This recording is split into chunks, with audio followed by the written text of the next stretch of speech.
સુરતમાં સુમુલ ડેરીની ઘોર બેદરકારી સામે આવી છે। છાસમાંથી ઈયળ નીકળતા હોબાળો મચી ગયો હતો। સરથાણા વિસ્તારમાં એક વૃદ્ધાના શ્રાદ્ધમાં લોકોના જમણવારમાં સુમુલ ડેરીની છાસ લવાઈ હતી। 6 લીટરના 20 પેકેટ છાસ લાવવામાં આવી હતી, જેમાં 3 થી 4 પેકેટમાં ઈયળ જોવા મળી હતી। જોકે લોકોએ હોબાળો મચાવ્યો હતો। સુરતમાં સુમુલ ડેરીની ઘોર બેદરકારી સામે આવી છે। છાસમાંથી ઈયળ નીકળતા લોકોએ હોબાળો મચાવ્યો હતો।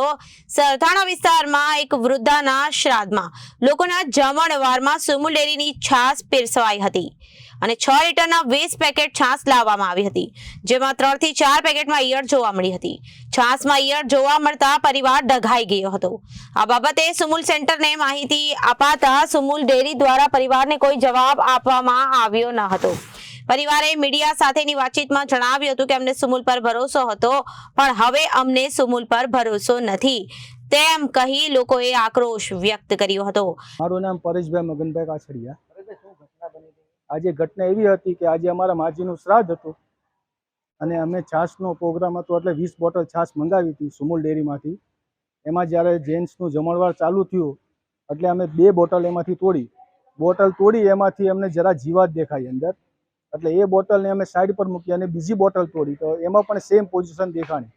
એટલે અમે પછી કસ્ટમર કેરમાંથી એમનો ફોન કર્યો, તો ફોનમાં એવો જવાબ આપ્યો કે અમારા માણસો ત્યાંથી આવશે, ચેક કરશે અને તમને જવાબ આપશે, પણ હજુ સુધી 2-2.5 કલાક જેવું થઈ ગયું છે, એક પણ માણસ એનો કોઈ પણ દેખાયો નથી। કેટલી બોટલ લાવ્યા હતા? અમે ત્યાંથી 20 બોટલ મંગાવી હતી। તમને ખબર પડી પછી? અમને ખબર પડી એટલે અમેનો કસ્ટમર કેર નંબર હતો, એ નંબર પર જાણ કરી।